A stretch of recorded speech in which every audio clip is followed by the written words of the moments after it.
اعوذ باللہ من الشیطان الرجیم بسم اللہ الرحمن الرحیم۔ خواتین و حضرات السلام علیکم ورحمۃ اللہ وبرکاتہ و مغفرتہ۔ پروگرام احکام شریعت اور فقہ حنفی سے متعلقہ مسائل، الجھنیں اور ان کے قرآن و حدیث کی روشنی میں حل کے ساتھ ایک دفعہ پھر آپ کے سامنے حاضری کا شرف حاصل ہے۔ پچھلے پروگرام کے کچھ آفر کوسچنز رہ گئے تھے، وہ پہلے میں لے لیتا ہوں، پھر انشاءاللہ قوس کا سلسلہ بھی شروع کریں گے۔ کسی نے رضاعی والدین اور بھائی بہنوں سے متعلق ایک سوال کیا تھا۔ پہلا سوال یہ تھا کہ رضاعی ماں باپ کون ہوتے ہیں؟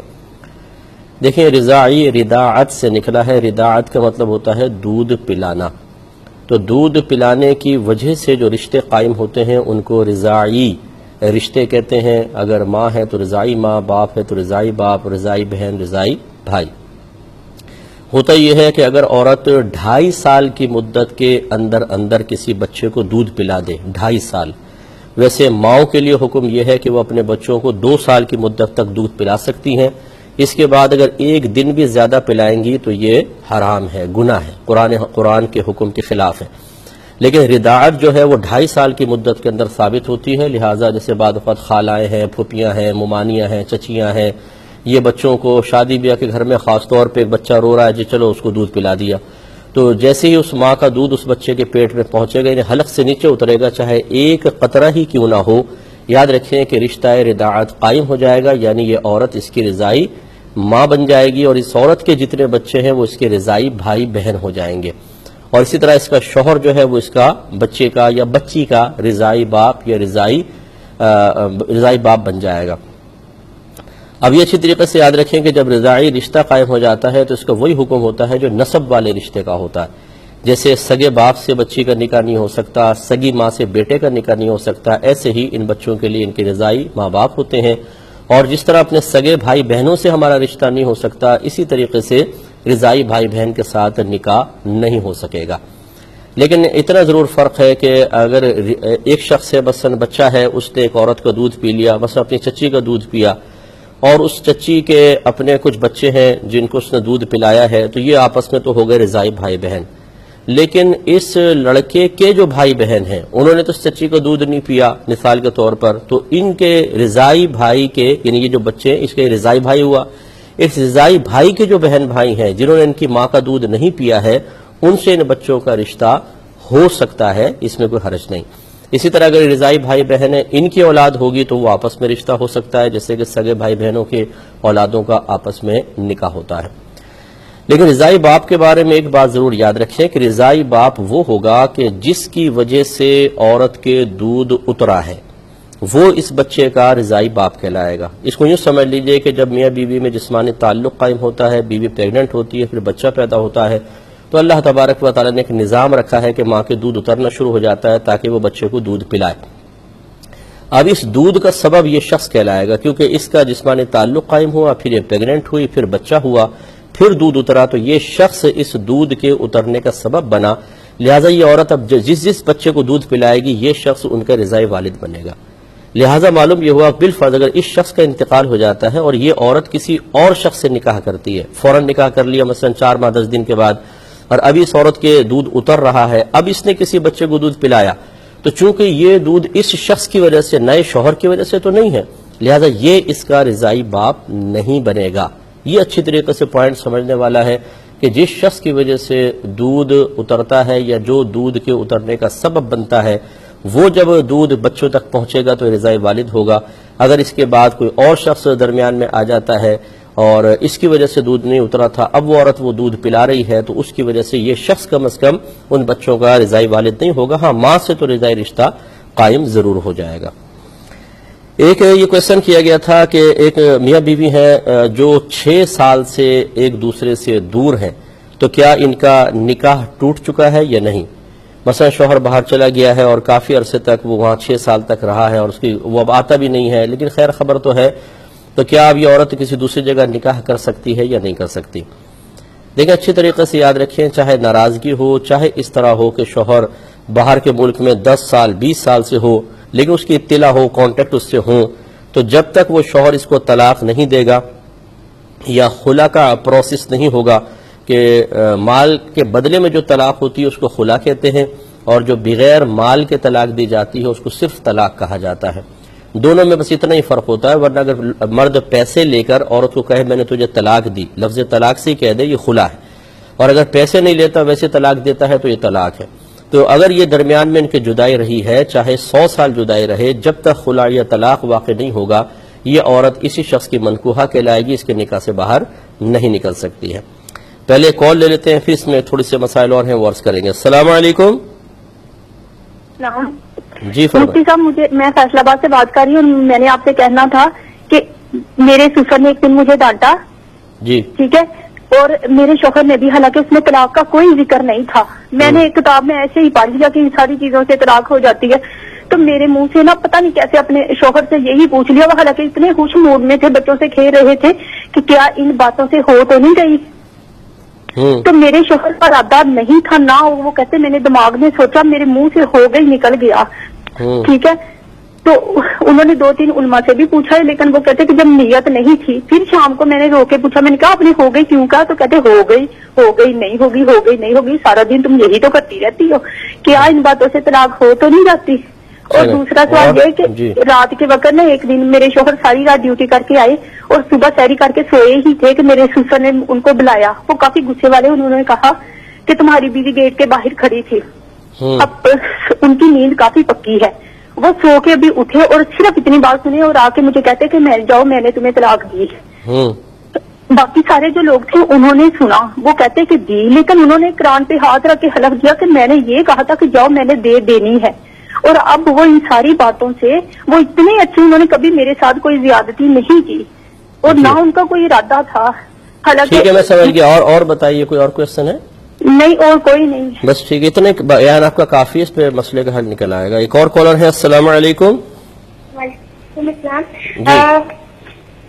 میں یہ پوچھنا تھا کہ اگر بھائی کے ملک میں ہوتا ہے تو اس کا جنرل اسٹور ہے اور پھر وہاں پہ وائن بکتی ہو، تو پھر اس کی کمائی حرام میں ہوگی، اور اگر وہ اسی کمائی سے تحائف وغیرہ دیتے ہوں تو پھر اس تحائف کے بارے میں کیا حکم ہے؟ یعنی ان کا جنرل اسٹور ہے جس پہ وائن بھی بکتی ہے؟ ہاں جی. اچھا، تو ان کا تحفہ لینا جائز ہے کہ نہیں؟ یوں ٹھیک ہے. اور یہ پوچھنا تھا کہ اگر نانی کی زندگی میں ان کی بیٹی کی وفات ہو جائے اور پھر اس کے بعد ان کی نانی کی جائیداد میں سے پھر نمازوں کا کتنا حصہ ہوگا؟ ٹھیک ہے. اور یہ پوچھنا تھا کہ اگر بہنیں اپنی مرضی سے یا کسی مجبوری کے تحت یا اپنی خوشی سے بھائی کو جائیداد دے دے تو پھر وہ جائیداد میں مطلب کہ بھائی اگر اپنے پاس رکھتا ہے تو پھر اس کا کوئی گناہ تو نہیں ہوگا؟ مطلب یہ بہن نے تقسیم سے قبل بھائی کو کہا کہ آپ رکھ لیں، یوں؟ ہاں جی. ٹھیک ہے. اور پھر یہ میں نے پوچھا تھا کہ لڑکیاں اگر پردے میں ہی ہوں اور پھر ہوٹل وغیرہ یا آؤٹنگ کے لیے باہر جانا چاہیں تو پھر اس کے بارے میں کیا حکم ہے؟ ہوٹل وغیرہ جانا چاہیں تو ٹھیک ہے. اور بولیں. اور یہ پوچھنا تھا کہ اگر وہ بس یہی پوچھنا تھا، اور کوئی بات نہیں. چلیں میں انشاءاللہ عرض کرتا ہوں. تو آپ کی خدمت میں گزارش کر رہے تھے کہ رضائی ماں باپ کا مسئلہ میں ذکر کر رہا تھا. اس میں ایک بات مزید یہ یاد رکھیے گا کہ جب عورت 2.5 سال کی، جیسے آپ کو بتایا 2.5 سال کی مدت میں اگر دودھ پلائے گی تو وہ اس کی ماں بن جائے گی. اب اگر یہ دودھ جس شخص کی وجہ سے اترا تھا وہ اس کا رضائی والد بنے گا، ورنہ اگر جس شخص کی وجہ سے دودھ اترا مثلا شوہر اور پھر اس کا انتقال ہو گیا، وہ عورت کسی اور سے نکاح کر لیتی ہے اور بچے کو دودھ پلاتی ہے، تو چونکہ یہ شخص اس دودھ کے اترنے کا سبب نہیں بنا ہے، لہٰذا یہ ان کا رضائی والد نہیں ہوگا. نتیجہ نکلے گا جب اگر بالفرض اس نے بچی کو دودھ پلایا ہے، یہ بچی جوان ہو جاتی ہے تو یہ شخص اس کے لیے نامحرم ہے، اس سے پردہ کرنا واجب ہوگا. اس کے برعکس اگر یہ رضائی والد ہوتا تو پھر اس سے پردہ کرنا بالکل واجب نہیں، وہ سگے باپ کی طرح محرم ہوتا ہے کیونکہ اس کا نکاح اس بچی کے ساتھ نہیں ہو سکے گا. دوسرا سوال جو 6 سال سے دوری کا تھا کہ نکاح ٹوٹ جاتا ہے، یہ بھی آپ کو بتایا کہ جتنے بھی عرصے چاہے انسان دور رہے نکاح قائم رہتا ہے جب تک طلاق یا خلع کا معاملہ نہ ہو. ہاں، ایک صورت یہ ہوتی ہے کہ جیسے کوئی شخص باہر کے ملک میں گیا اور اب مفقود الخبر ہو گیا کہ اس کی کوئی خبر نہیں آ رہی ہے، کانٹیکٹ بھی نہیں ہے، جیسے بم بلاسٹ ہو جاتے ہیں، علاقوں کے اندر جنگیں چھڑ جاتی ہیں اور وہاں پہ بہت سے لوگ مس ہو جاتے ہیں، تو ایسے مسنگ پرسنز میں اگر اس کا نام آ جاتا ہے اور اب کوئی اطلاع ہی نہیں مل رہی کسی بھی قسم کی، اس میں حکم شرعی یہ ہوتا ہے کہ لڑکی پہلے کورٹ سے رجوع کرے گی اور وہ جج جو ہے وہ تھوڑی سی جرح کرے گا کہ واقعی یہ سچ کہہ رہی ہے نہیں کہہ رہی. جب وہ اطمینان ہو جائے گا تو پھر اس کو 4 سال کی مدت دے گا.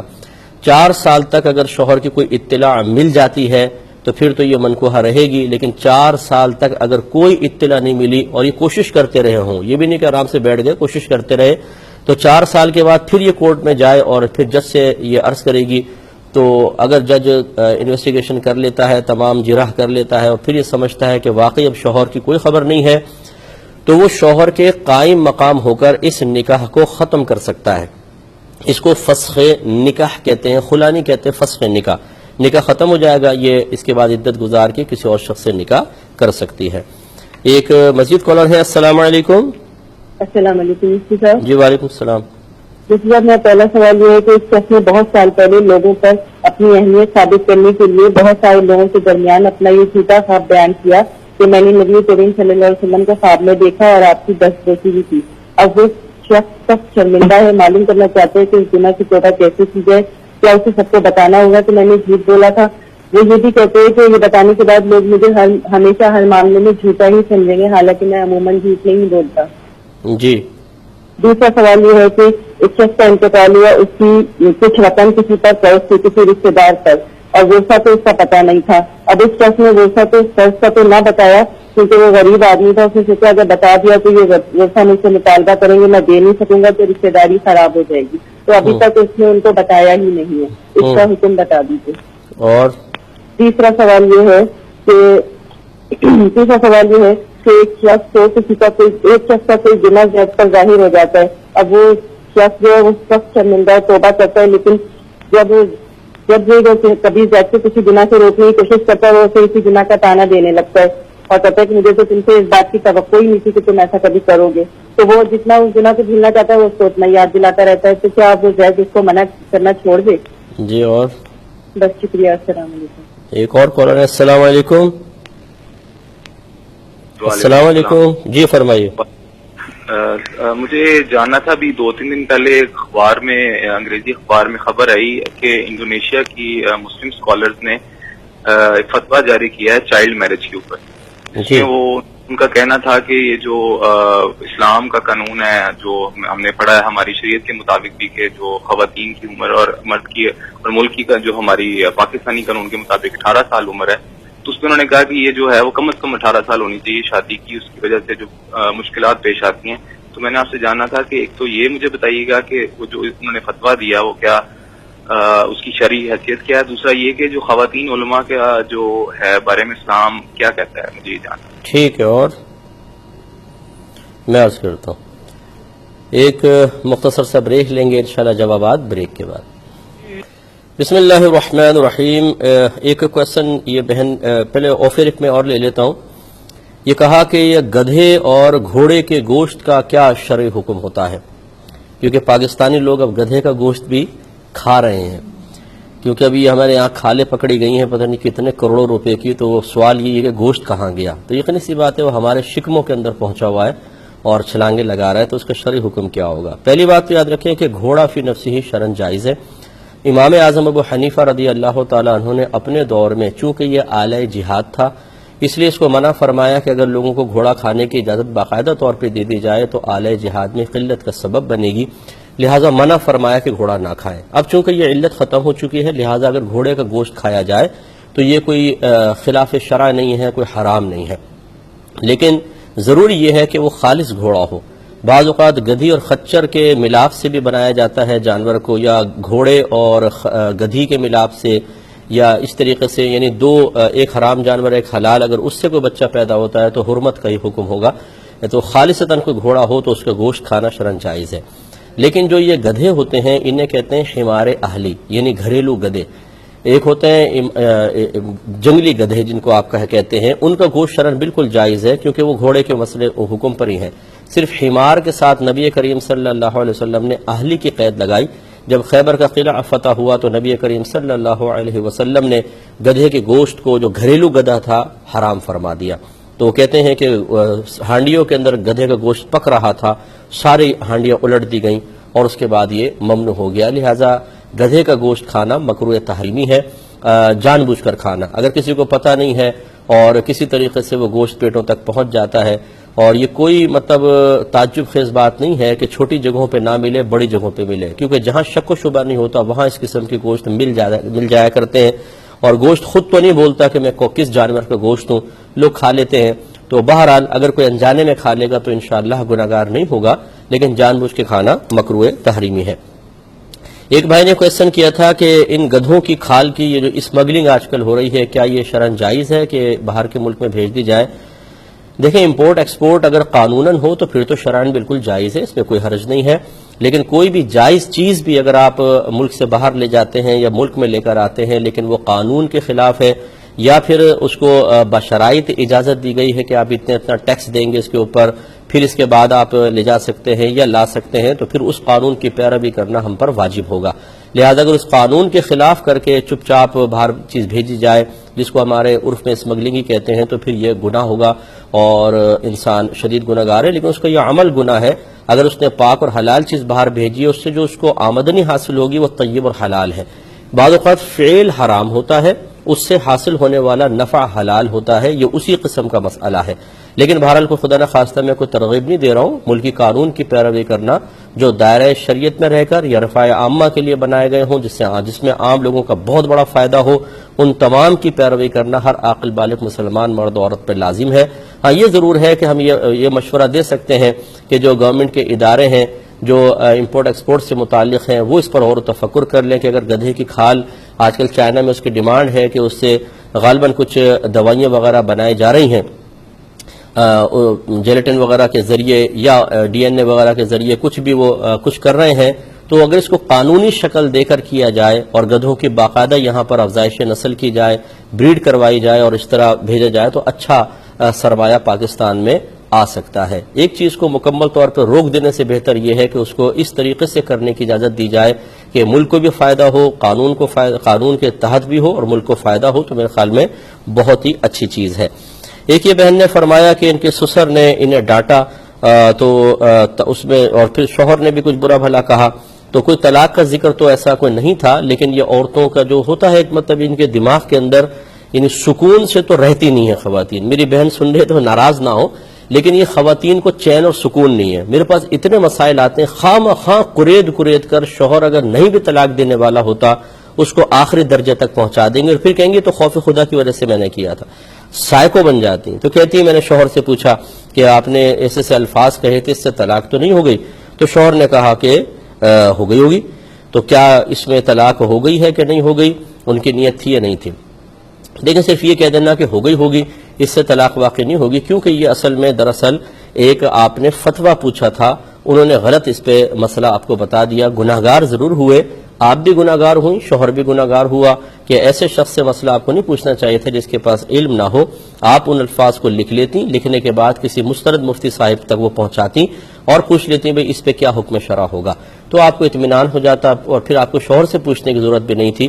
اس میں یہ ہو سکتا تھا کہ اگر آپ کہتی کہ آپ نے کیا مجھے طلاق دے دی ہے، اگر شوہر کہتا کہ ہاں دے دی، تو پھر تو طلاق پڑ جاتی، چاہے اس کی نیت ہوتی یا نہ ہوتی، اس نے پہلے طلاق دی تھی کہ نہیں، وہ جھوٹ بول رہا ہو، مذاق کر رہا ہو، طلاق ہو جاتی۔ لیکن آپ نے ایک مسئلہ پوچھا، ان سے طلاق تو نہیں ہو جاتی؟ اس نے کہا ہو گئی، تو یہ اس سے طلاق نہیں ہوگی۔ صحیح مسئلہ یہی ہے۔ دوسری بات یہ ہے کہ اگر جیسے اب دوسرا آپ نے مسئلہ پوچھا کہ ساری رات وہ ڈیوٹی پر تھے، آ کر سو گئے تھے، تو سسر صاحب نے کہا کہ آپ کی بیوی باہر کھڑی ہوئی تھی، نیند سے جگا دیا ان کو، تو انہوں نے کہا جاؤ میں نے تمہیں طلاق دی۔ بعد میں کہتے ہیں مجھے تو پتہ نہیں تھا میں نے کیا الفاظ کہے، تو اس میں عذر نہیں سنا جائے گا، کیونکہ جب انسان جاگ رہا ہے نیند سے اور طلاق کا اس کو کم از کم دھیان ہے، ایسا کیوں نہیں کہا کہ اپنے آپ کو کوئی برا بھلا کہہ دیا اور دیوار میں سر مار دیا اور جا کر، ایسا تو نہیں ہوا، یہ طلاق ہی یاد آئی ان کو سب، تو اس لیے اس میں عذر قابل قبول نہیں ہوتا ہے۔ اتنے بھی کوئی انسان گہری نیند کے اندر نہیں ہوتا، جو ڈیلی نائٹ ڈیوٹی کرتے ہیں ان کو ایک عادت سی ہوتی ہے، وہ اگر جلدی بھی اڑ جاتے ہیں تو دماغ ان کا کنٹرول میں ہوتا ہے، تو لہٰذا یہ طلاق تو ایک مانی جائے گی، لیکن دوسری طلاق نہیں ہوگی جو پہلے والی آپ نے پوچھا۔ ہاں یہ ضرور ہے کہ سسر نے کیوں کہا کہ آپ گھر سے باہر کھڑی ہیں، یقینی سی بات ہے یہ سچ کہا یا جھوٹ کہا، اگر سچ کہا تو کیوں آپ باہر گئی تھیں، اس پہ ذرا احتیاط کر لیتی، تو شوہر کو انہوں نے جگا کر جو کہا تو یقیناً اس میں کوئی نہ کوئی سچائی اور حقیقت تو ہوگی، ان کو برا لگا، ان کی حیا اور غیرت کے خلاف ان کو محسوس ہوا، تو انہوں نے بیٹے کو جگا کر کہا۔ تو بہنوں کو چاہیے کہ ان تمام امور کا خیال کریں جس میں بڑے لوگ یا شوہر برا مانتا ہو، اور وہ ہو بھی دائرہ شریعت میں رہ کر بات، ایک ہوتا ہے کہ ناجائز مطالبات ہوتے ہیں، وہ ایک الگ مسئلہ ہے، لیکن جب کوئی جائز مطالبہ ہو، جائز چیز ہو، جبکہ شریعت بھی ان کی تائید کر رہی ہو، تو پھر جان بوجھ کر ایسے افعال و اعمال کرنے سے اسی قسم کے نتائج مرتب ہوتے ہیں۔ تو خلاصہ کلام یہ ہے کہ بہن آپ کو ایک طلاق ہو گئی ہے، جب آپ کے شوہر نے یہ جملہ کہا، اگر اس کے بعد 3 حیض گزرنے سے پہلے آپ دونوں میں میاں بیوی کا کوئی بھی تعلق قائم ہو گیا ہے تو یہ عملی طور پہ رجوع ہے، یا آپ کے شوہر نے 3 حیض سے پہلے زبان سے کہہ دیا ہوگا میں نے تم سے رجوع کیا، تو آپ ان کی بیوی ہیں، ان کے نکاح میں باقی ہیں، ایک طلاق ہو گئی ہے، بآئندہ زندگی میں وہ 2 طلاقوں کے مالک ہیں، جب دیں گے تو خدا نخواستہ تو 3 ہو جائیں گی، اس میں اب احتیاط کریں۔ اور اگر 3 حیض تک فرض کر لیں نہ انہوں نے قولی رجوع کیا زبان سے، نہ کوئی میاں بیوی کا عمل ہوا جس کو عملی رجوع کہتے ہیں، تو پھر آپ ان کے نکاح سے باہر ہو گئی ہیں، نکاح ٹوٹ جاتا ہے، ختم ہو جاتا ہے۔ اب اگر آپ کو ساتھ رہنا ہے تو دوبارہ جدید نکاح 2 عاقل بالغ مسلمان مرد یا ایک مرد 2 عورتوں کے سامنے دوبارہ جدید نکاح کرنا ہوگا، آپ ان کے نکاح میں آ جائیں گی، لیکن نتیجہ وہی ہے کہ 1 طلاق ہو چکی ہے، 2 طلاقیں ابھی باقی ہیں۔ ایک ہی کہتی ہیں کہ کوئی صاحب ہیں، ان کا ایک جنرل اسٹور ہے، غالباً یہ باہر سے کال تھی، اور اس میں وائن بھی وہ بیچتے ہیں، تو اب ان کے ہاں کھانا پینا یا اگر وہ کوئی تحفہ دیتے ہیں تو وہ تحفہ لینا شرعاً جائز ہے یا نہیں ہے؟ دیکھیں بعض اوقات ایسا ہوتا ہے کہ باہر کے ملکوں میں اس قسم کی چیزیں رکھنا اس لیے ضروری ہو جاتا ہے کاروباری لحاظ سے کہ غیر مسلمین کثرت کے ساتھ آتے ہیں، اور وہ یہ مطلوبہ چیزیں جیسے سور کا گوشت ہے یا اس طرح کی شراب وغیرہ ہے وہ مانگتے ہیں، اگر نہ ملے تو پھر وہ کوفت کا شکار ہو کے کسی اور اسٹور پہ چلے جاتے ہیں اور وہیں سے وہ خریداری کرتے ہیں۔ تو ایسی صورت میں بعض اوقات لوگ مجبور ہو کے ان کو رکھتے ہیں، لیکن ہمارا اس پہ مشورہ یہ ہوتا ہے کہ آپ ایک اپنے اسٹور کا ایک حصہ کسی غیر مسلم کو کرائے پر دے دیں، وہ یہ چیزیں بیچے، سیل آؤٹ کرے، خرید کے لائے، اس کا پھر جو پروفٹ ہوگا وہ وہ کرایہ آپ کو دے گا تو آپ کے لیے طیب اور حلال ہے کرایہ، باقی وہ تمام تر معاملہ اس کے سپرد کر دیں، از خود نہ کریں۔ لیکن بالفرض اگر کوئی اس طرح کر بھی رہا ہے، فرض کر لیں مسلمان ہی کر رہا ہے، تو یہ ضرور ہے کہ شراب بیچنا اس کے لیے شرعاً جائز نہیں ہے، لیکن جو دیگر اسٹور کی تمام حلال اور طیب چیزیں ہیں، اس ایک حرام چیز کے بیچنے سے ان تمام چیزوں کی سیل یا ان کا نفع حرام نہیں ہو جائے گا، اور جہاں اس طرح کی مکس روزی ہوتی ہے ان سے پھر اس طرح تحفہ تحائف کا سلسلہ بھی صحیح ہے اور ان کی دعوت بھی کھائی جا سکتی ہے، کیونکہ کوئی بھی اس جنرل اسٹور کو یہ نہیں کہے گا یہ شراب بیچنے والا آدمی ہے، کیونکہ صرف ایک آئٹم ہے شراب، باقی حلال چیزیں ہیں۔ ہاں اگر کسی کا شراب کا اسٹور ہے، وہ صرف شراب بیچتا ہے، اس سے آپ کو اجتناب کرنا ہوگا، اس کو تو سوشل بیک آؤٹ کرنا چاہیے، میل جول بالکل شرعاً جائز نہیں، چاہے وہ قسم کھا کر کہے کہ میں غیر مسلم ان کو بیچتا ہوں تب بھی شرعاً جائز نہیں تھا، نہ اس کو تحفہ لے نہ اس کی دعوت کھائے، لیکن اس طرح کے مکس معاملے میں کرنا جائز ہے۔ اب بعض اوقات ایسا ہوتا ہے جب ہم یہ شرعی رعایت کے ساتھ کوئی مسئلہ بیان کرتے ہیں تو جو غیر ضروری تقوی کا شکار ہیں، جنہوں نے تقوی کا تے بھی کبھی حاصل نہیں کیا ہوتا، وہ کہتے ہیں دیکھیں جی ایک شخص شراب بیچ رہا ہے اور آپ کہہ رہے ہیں اس کو تحفہ لینا جائز ہے، یہ کیا بات ہو گئی؟ تو بھائی اگر شراب بیچ رہا ہے اس کو تحفہ لینا آپ نے دیکھ ناجائز، تو جو حلال چیزیں بیچ رہا ہے اس کا بھی کوئی نہ کوئی شرعی حکم ہوگا یا نہیں ہوگا؟ دوسری بات یہ ہے کہ آپ مجھے پاکستان کے اندر ہی بتا دیں ذرا کہ کون بالکل طیب اور حلال طریقے سے روزی کما رہا ہے۔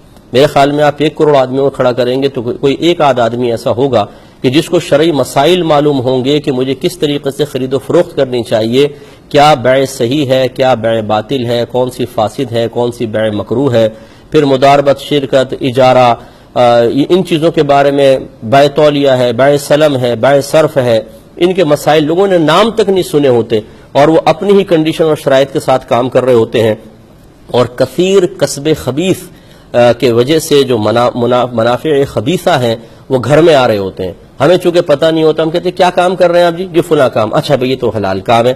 بھئی حلال کام تو ہے، وہ تو آپ نے چیز کو دیکھ کر حلال کہا، باقی جو طریقہ کار اختیار کر رہے ہیں وہ کیسا ہے؟ شریعت نے 2 طرح کی پابندیاں لگائی ہیں، چیز بھی حلال اور طیب ہونی چاہیے، مال متقوم ہو، دوسرا اس کا طریقہ بھی بالکل درست ہو، طریقہ اگر غلط اختیار کریں گے تو بالکل شرعی لحاظ سے غلط ہو جائے گا۔ تو اب یہاں پاکستان میں اگر یہ جو آپ کا تقوی اختیار کر لیا جائے، یعنی اس کو بنیاد بنا کر اگر حرام اور حلال مکس روزی، جبکہ حرام بالکل ایک ضمنی سی حیثیت رکھتا ہو، اس کو اگر بنیاد بنا کر کہا جائے کہ ایسے شخص کا تحفہ لینا اور کھانا پینا جائز نہیں، تو پھر میں آپ سے کویسچن کروں گا، جتنی شادی بیاہ میں آپ جاتے ہیں، جتنے گھروں میں آپ دعوت کھاتے ہیں، جتنا پھر آپ گفٹس وغیرہ لیتے دیتے ہیں، کیا وہ بالکل آپ پہلے انکوائری کر لیتے ہیں کہ یہ کیا کام کرتا ہے، کن شرائط کے ساتھ کرتا ہے، اور حرام حلال روزی مکس تو نہیں ہے؟ اور جب آپ کرنے پر جائیں گے، پہلی بات تو کرتے نہیں ہیں، اور کرنے پر جائیں گے تو اپنا ہی عرصہ حیات تنگ کریں گے۔ اس لیے ہم یہاں پر اس لیے نہیں بیٹھے کہ معاذ اللہ حرام کو حلال، حرام کو حرام کریں، یہ ہمارے لیے نہ شرعاً جائز ہے، نہ شریعت نے ہمیں اختیار دیا. ہمارا کام شریعت کو بیان کرنا ہے، شریعت کو بدلنا نہیں، شریعت وضع کرنا نہیں، شریعت کو بنانا نہیں. وہ تو اللہ تعالیٰ اس کے رسول کا حکم ہے، لیکن ہمیں یہ معلوم ہے کہ ہمیں کس مقام پر کیا بات کہنی چاہیے. اور یاد رکھیں جو جس فیلڈ کا ماہر ہوتا ہے اس کو ہی کام سپرد کیا جاتا ہے. دوسرا آدمی اس میں بیجا مداخلت کا مرتکب ہو تو بعض اوقات ایمان سے بھی ہاتھ دھونا پڑ جاتا ہے. ایک مختصر سا بریک لیں گے، ہمیں یقین ہے آپ ہمارے ساتھ ہی رہیں گے. بسم اللہ الرحمن الرحیم. ایک کوشچن یہ کیا تھا کہ نانی کی زندگی میں ان کی ایک بیٹی کا انتقال ہو گیا ہے، تو کیا ان کے نواسے نانی کی وراثت میں سے حصہ دار بنیں گے یا نہیں؟ دیکھیں مسئلہ یہ ہوتا ہے جو انتقال کرتا ہے نا، جس کی وراثت تقسیم ہوتی ہے اس کو مورث کہتے ہیں. اور شرعی ضابطہ قاعدہ یہ ہے کہ جو بھی وارث مورث کی زندگی میں انتقال کر جائے وہ وراثت سے محروم رہتا ہے. اچھا، اب یعنی جب حصے تقسیم ہوں گے تو جو ان کے زندہ بیٹا بیٹی ہوں گے ان کو دیے جائیں گے، یہ تو محروم ہوا. لہذا ایک تو ہوتا ہے کہ اگر یہ زندہ ہوتے، نانی کا انتقال ہو جاتا، ابھی وراثت تقسیم نہیں ہوئی تھی، اب ان بیٹی کا انتقال ہوتا تو پھر آگے دیکھا جاتا کہ ضرور ان کی جو اولاد تھی اس بچی کا حصہ ان کو ملتا، نانی کا تو نہیں لیکن بچی کا حصہ ان کو مل سکتا تھا. لیکن اب یہاں صورتحال یہ ہے کہ وارث مورث کی زندگی میں انتقال کر گیا تو وہ تو محروم ہو گیا، تو لہٰذا ماں کا ان بچوں کو حصہ تو مل نہیں سکتا. اب کیا نانی کا ملے گا کہ نہیں ملے گا؟ اس میں دیکھا جاتا ہے کہ اس نانی کے اپنے بچے مطلب موجود ہیں یا نہیں، یعنی ان بچوں کے ماموں اور خالائیں اگر موجود ہیں تو پھر یہ بچے محروم رہیں گے، کیونکہ جب بیٹے موجود ہوتے ہیں، بیٹیاں موجود ہوتی ہیں تو پھر تو پوتا پوتی بھی محروم ہو جاتے ہیں، چاہے جائے کہ نواسے نواسیاں، تو لہٰذا اس صورت میں ان کو حصہ نہیں ملے گا. ہاں اگر ان نانی کی صرف ایک ہی بیٹی ہوتی، اس کا زندگی میں وصال ہو گیا اور اب نانی کا انتقال ہوتا تو پھر یقینی سی بات ہے کہ بچے ہی وارث تھے اور کوئی تو تھا نہیں، تو پھر ان کو اس وجہ سے مل جاتا. لیکن اگر نانی کے اپنے بچے موجود ہیں تو ان کو نہیں ملے گا. ایک انہوں نے کہا کہ اگر کوئی مورث کا انتقال ہو جائے اور بہنیں تقسیم سے قبل جائیداد اپنے بھائی کو معاف کر دیں تو اس کا کیا شرعی حکم ہوگا؟ دیکھیں اچھی طریقے سے یاد رکھیں کہ وراثت، جو مال وراثت ہے، یہ وارثوں کا حق ہے اور اس کی تقسیم حق شرع ہے. یعنی چونکہ اللہ تبارک و تعالی نے تقسیم کرنے کا حکم دیا تو اس حکم پر تو عمل پیرا ہونا ہوگا. اگر کوئی تقسیم سے پہلے اپنا حصہ معاف کر دیتا ہے تو گویا کہ اس نے اللہ تبارک و تعالی کے اس حکم کو نظر انداز کیا جو شرعاً جائز نہیں ہے. لہذا حکم شرع یہ ہوتا ہے کہ تقسیم سے قبل کوئی اپنا حصہ معاف نہیں کر سکتا، پہلے تقسیم ہو جائے، بہنیں اپنے قبضے میں باقاعدہ لے لیں. اب اگر وہ چاہیں تو اپنے بھائیوں کو یا کسی بہن کو وہ دے سکتے ہیں. اور اکثر ایسے ہی ہوتا ہے، میں تو یہ عرض کرتا ہوں کہ مثال کے طور پہ ایک بہن کا حصہ بن رہا ہے 10 لاکھ، جب تک مکان ہے ابھی بکا نہیں ہے، بہن سے پوچھا، اس نے کہا جی بھائی کو میں نے معاف کیا، ٹھیک ہے ہم بھائی لے لیں کوئی بات نہیں. لیکن اگر آپ اس مکان کو بیچ کے ذرا 10 لاکھ کی گڈیاں اس بہن کے سامنے رکھ کر دیکھیں، اب یہ کہیں کہ یہ پیسہ اپنے بھائی کو دے دو تو فیلنگز چینج ہو جائیں گی، ذہن تبدیل ہو جائے گا. پھر جو اس بہن کے شوہر ہیں یا بچے ہیں وہ بھی کہیں گے امی جان 1-2 تو رکھ ہی لو، کم از کم باقی ماموں کو دے دینا. تو خلاصہ کلام یہ ہے کہ اسی لیے شریعت نے بڑا ہی نفیس فیصلہ فرمایا ہے کہ پہلے تقسیم کریں، اس کے بعد پھر یہ دیکھیں کہ وارث کا اب ذہن اور قلب کتنا بڑا ہے. اگر وہ چاہتا ہے کہ نہیں رکھنا تو دے دے، ورنہ اپنے استعمال میں لا سکتا ہے. تو خلاصہ کلام یہ ہے کہ تقسیم سے قبل معاف نہیں کر سکتے ہیں. بچی نے پوچھا ہے کہ کیا پردے میں رہتے ہوئے ہم آؤٹنگ پہ جا سکتے ہیں، جیسے کھانا وغیرہ کھانے چلے گئے، ادھر ادھر چلے گئے، کیا حکم شرع ہوگا؟ دیکھیں بالکل جا سکتے ہیں، اس کی شریعت نے آپ کو اجازت دی ہے، لیکن اس میں چند احتیاطیں ہونی چاہیے. نمبر 1 کہ آپ کسی محرم کے ساتھ جائیں. صرف عورتیں پکنک پوائنٹ وغیرہ پہ چلی جائیں یہ قطعاً غلط ہے، کیونکہ بہت زیادہ معاملات بگڑے ہوئے ہیں معاشرے کے، آپ جانتے ہیں. تو پہلی بات تو یہ ہے کہ محرم ساتھ ہونا چاہیے، باپردہ طریقے سے جائیں. تیسری چیز یہ ہے کہ راستہ بالکل پرامن ہونا چاہیے، عزت کے مال کے لوٹنے کا اندیشہ نہ ہو. بعض علاقے ایسے ہوتے ہیں جس میں اگر آپ چلے جائیں تو پھر غالب گمان یہ ہے کہ یہاں لوٹ مار ہو جائے گی، ایسی جگہ پر نہ جائیں. چوتھا یہ کہ مردوں عورتوں کا اختلاط نہ ہو، مکس گیدرنگ نہ ہو. پھر چاہے پردہ میں بھی بیٹھی ہوئی ہیں، اگر قریب قریب سب مرد عورت سب مکس گیدرنگ ہے تو یہ قطعاً غیر مناسب ہے اور معیوب ہے. ہاں اگر مرد ایک طرف ہیں عورتیں ایک طرف ہیں، یا مرد عورتیں بھی ہیں لیکن ٹیبل جیسے ٹیبل کو ایسے جگہ پہ بیٹھے کہ وہاں فیملی روم ہوتا ہے، علیحدہ ایک سیپریٹ کسی جگہ پر آپ بیٹھ گئے ہیں تو اس کی بہرحال گنجائش نکلے گی، بالکل کر سکتے ہیں. بہت سے لوگ ہو سکتا ہے کہ میرے اس رائے پر کہ جو کہ میں نے قرآن و حدیث کی روشنی میں ہی ذکر کی ہے اختلاف کریں کہ نہیں بالکل اجازت نہیں ہونی چاہیے. تو میں ہی گزارش کرتا ہوں، میں چونکہ ایک ایز اے مفتی ورک کر رہا ہوں اور لوگ اپنے مسائل ہم سے شیئر کرتے ہیں اور بہت زیادہ شیئر کرتے ہیں، کیونکہ میں میڈیا پر آ رہا ہوں. میں پہلے بھی یہ کہہ چکا ہوں کہ شاید ایک شخصی اعتبار سے پورے پاکستان میں سب سے زیادہ مسائل میرے پاس آتے ہوں گے. ہو سکتا ہے میں غلط بھی کہہ رہا ہوں، لیکن چونکہ مطلب میں ٹی وی پر آ رہا ہوں، 15 سال سے تو میرے پروگرام چل رہا ہے، 15واں سال ہے، تو کتنے لوگ ہمارے رابطے میں ہوں گے. تو لوگ اپنی جو مشکلات ذکر کرتے ہیں، میں یہ محسوس کرتا ہوں کہ لوگ ذہنی دباؤ کے اندر ہیں، بہت زیادہ ٹینشن کے اندر، ذہنی دباؤ، پریشانیوں نے ان کو توڑ کر رکھا ہوا ہے. اب اگر ہم مطلب شرعی رعایت جو قرآن و حدیث دے رہا ہے اس کی روشنی میں لوگوں کو رعایت نہ دیں اور ان کو منجمد کر دیں، تم کھیل بھی نہیں سکتے، تم یہاں بھی نہیں جا سکتے، تم یہ بھی نہیں کر سکتے، تو ذرا ان کے وہ گھر میں رہ کر بیچارے مسلسل ذہنی دباؤ کا شکار ہو کر بیماریوں کا شکار ہو رہے ہیں.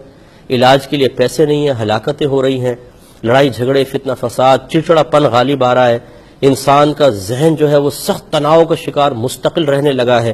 اب اس کے لیے ریلیف کے لیے تھوڑی بہت کوئی کوشش ہونی چاہیے. تو یہ ہمارے پیش نظر ہوتا ہے. پھر شریعت کی اجازت بھی، اسی لیے میں نے قیودات کے ساتھ اجازت دی ہے. اس کا اگر رعایت کریں تو بالکل جا سکتے ہیں. شریعت ایسی پابندیاں نہیں لگاتی ہے، اور خصوصاً فی زمانہ. آپ یہ بھی نہیں کہہ سکتے کہ نبی کریم کا دور دیکھیں اور یہ دیکھیں. تغیر زمانہ کے اعتبار سے احکام بدلتے ہیں، اور یہ چیز ہم زیادہ بہتر جانتے ہیں کیونکہ ہم تخصص بھی پڑھاتے ہیں. ہمیں پتہ ہے کہ اسباب ستہ کی وجہ سے احکام بدل جایا کرتے ہیں، جس کی بھنک بھی عوام الناس کے کانوں تک نہیں پہنچی ہوتی کہ اسباب ستہ کہتے کس کو ہے. نہ ان کی تعریفیں پتہ ہے، نہ ان اصطلاحات کے صحیح مفہوم، نہ ان کا اثر اور دائرہ اثر معلوم ہے کہ کہاں کہاں احکام شرع تبدیل ہو سکتے ہیں، کہاں پہ نہیں ہو سکتے. نص قطعی میں عمل کریں گے نہیں کریں گے، قیاس کے مقابلے میں، نص مذہبی کے مقابلے میں کچھ پتہ نہیں ہے. رائے اپنی دینے کے لیے جو جتنے دانشور وغیرہ ہوتے ہیں نا، جو مطلب دنیاوی تعلیم حاصل کر کے اور دینی معاملے میں کلام کرنے لگتے ہیں، ان کے سطحی قسم کے کلام سن کر ہمیں ہنسی آنے لگ جاتی ہے. بعض اوقات باتیں بڑی بڑی کریں گے، آتا جاتا کچھ نہیں ہے.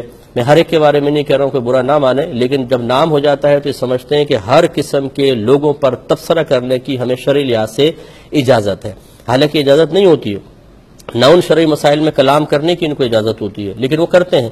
صرف اپنے ایک دوسری کسی فیلڈ کی وجہ سے پیدا شدہ عزت اور ساکھ کی وجہ سے، یا حاصل شدہ ساکھ اور عزت کی وجہ سے وہ سمجھتے ہیں اب ہر ایک پر تبصرہ آرائی کرنا اور دینی مسائل میں اپنی زبان کھولنا بھی ہمارے لیے شرعاً جائز ہے.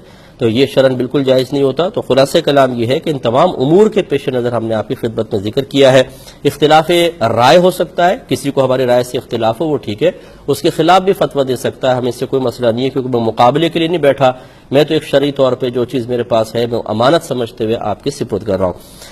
ایک ہی کہتے ہیں کہ کسی شخص نے لوگوں پر اپنی اہمیت ظاہر کرنے کے لیے ماد اللہ ثم ماد اللہ نبی کریم صلی اللہ علیہ وسلم کے بارے میں جھوٹا خواب سنایا کہ میں نے سرکار کو دیکھا اور آپ کی دستبوسی کی. اب وہ شرمندہ ہے تو کہتا ہے اگر میں توبہ کرتا ہوں تو کیا طریقہ ہوگا؟ اگر لوگوں کو بتاتا ہوں تو میری عزت خراب ہو جائے گی اور آئندہ میں کوئی بات بولوں گا سمجھیں گے جھوٹا ہے، تو کیا کرنا چاہیے؟ دیکھیں مسئلہ یہ، اگر آخرت کی گرفت، شرمندگی، لعنت اور ندامت، رسوائی، پچھتاوے سے بچنا چاہتا ہے تو اس جھوٹی عزت کو بچانے کی کوئی ضرورت نہیں ہے. وہ لوگوں کے سامنے قرار کرے، واضح طور پہ کہے کہ میں نے اپنے نبی پر جھوٹ باندھا ہے اور میں نے غلطی کی ہے، میں معذرت چاہتا ہوں. باقی اللہ تعالیٰ عزت دینے والا ہے. یہ عزت اور ذلت آپ کے ہاتھ میں نہیں ہے کہ انسان اس طریقے سے مطلب اپنے جھوٹی عزتیں بنا کر یہ سمجھے کہ جی بڑا میں نے کارنامہ کیا ہوا ہے.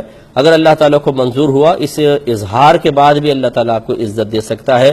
اور اگر ذلیل ہی کرنا مقصود ہو تو کتنا ہی پردہ کر کے رکھیں، اللہ تعالیٰ کسی اور طریقے سے آپ کے لیے ذلت کا سامان پیدا کر دے گا.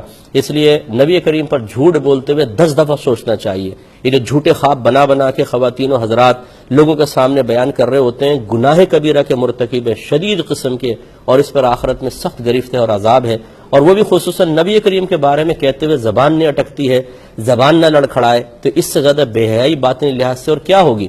تو ایسے شخص کو چاہیے کہ اپنے نفس کو ذلت پر پیش کرے، تبھی اس کو عزت حاصل ہو سکتی ہے. فوراً بتائیں اور اللہ کی بارگاہ میں توبہ کریں، لوگوں سے بھی معافی مانگیں جو آپ نے جھوٹی عزتیں حاصل کر کے جو مرکز محفل بننے کے ناپاک عمل کیا، اس پر بھی لوگوں سے معافی طلب کی جائے. یہ کہتے ہیں کہ کسی شخص نے دوسرے سے قرضہ لیا ہوا تھا، جس کا قرضہ تھا یعنی قرض خواہ وہ انتقال کر گیا. اب یہ غریب ہے، یہ سوچتا ہے اگر میں ورثاء کو بتاؤں گا وہ مطالبے کریں گے، میں پیسے دے نہیں سکتا ہوں، اس لیے وہ اس بات کو چھپا کر رکھ رہا ہے. تو نہ بتانے کا کیا حکم شرع ہوگا؟ دیکھیں بتانا کوئی واجب نہیں ہے، ادائیگی واجب ہے، تو اس لیے اگر وہ ادائیگی پہ قدرت نہیں رکھتا اس وجہ سے وہ کچھ عرصے نہ بتائے تو کوئی حرج نہیں ہے، لیکن اس کو چاہیے کہ جیسے بھی ہو سکے پہلی فرصت میں اگر کسی اور سے قرض لے کر ان کو دے سکتا ہے تو ان کو دے، کیونکہ ورثہ کا حق ہے، تو ان کو پہنچائے، اس شخص کو بعد میں قرض ادا کرتا رہے، اور یا پھر اپنے ذاتی مال کو کسی کو بیچ کر ان کا قرضہ ادا کرے، پھر ان کو بتا بھی دے تو یہ بہتر ہے۔ لیکن اگر یہ چھپا کر رکھتا ہے کچھ عرصے لیکن دینے کی مکمل طور پر نیت ہے تو اس چھپانے کی وجہ سے گناہگار نہیں ہوگا۔ یہ کہتے ہیں کہ کسی ایک شخص نے کوئی گناہ کیا، دوسرے پر وہ گناہ ظاہر ہو گیا، اب کبھی جب یہ جو گناہگار ہے اس کو کسی برائی سے روکنے کی کوشش کرتا ہے تو سامنے والا اس کو تانے دیتا ہے کہ تم نے تو گناہ کیا تھا، تم مجھے روک رہے ہو، تو اب یہ کیا کرے؟ کیا اس کو گناہ سے اور برائی سے روکنا چھوڑ دے؟ کیا حکم شرع ہوگا؟ دیکھیں پہلی بات تو یہ کہ گناہ کا اظہار بھی گناہ ہے، اگر تو اس شخص نے جان بوجھ کر اس کے سامنے گناہ ظاہر کیا پھر تو یہ خود گناہگار ہے، اللہ کی یعنی مزید گناہگار ہے اللہ کی بارگاہ میں، اس پر بھی توبہ کرے، اور اگر ویسے ہی اس کے سامنے گناہ ظاہر ہو گیا، اس نے نہیں کیا تھا تو بہرحال اب تو یہ اللہ تعالیٰ نے گویا کہ اس کا پردہ چاک کیا ہے، لیکن دونوں صورتوں میں حکم شرع یہی ہے کہ اگر کوئی شخص گناہگار بھی ہو تو وہ سامنے تبلیغ دین ضرور کرے، زیادہ سے زیادہ یہ ہے کہ سامنے والا اس کو رد کر دے گا، تو کہیں بھی شریعت نے یہ نہیں کہا کہ سامنے والا مانے تبھی تبلیغ دین کرو ورنہ نہیں۔